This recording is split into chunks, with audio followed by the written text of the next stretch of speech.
If your Rinnai Tankless water heater starts beeping, don't ignore it. This sound is the unit's way of alerting you to an issue that needs attention. Understanding what the beeping means can help you act quickly, prevent damage, and keep your system running safely. When a Rinnai Tankless water heater beeps, it usually happens for three main reasons. Most commonly, it's warning you about an error code, which will appear on the digital display and point to a specific problem. Beeping can also act as a maintenance reminder, letting you know it's time for tasks like descaling or cleaning filters.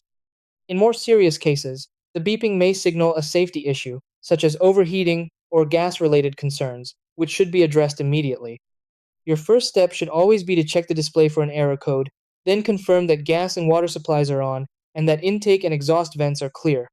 For example, error code 10 means an air intake or exhaust blockage, error code 11 points to an ignition or gas supply problem, and error code 14 indicates overheating, often caused by scale buildup that requires descaling. If the beeping continues after basic checks or you're unsure about the repair, contacting a certified Rinnai technician is the safest option.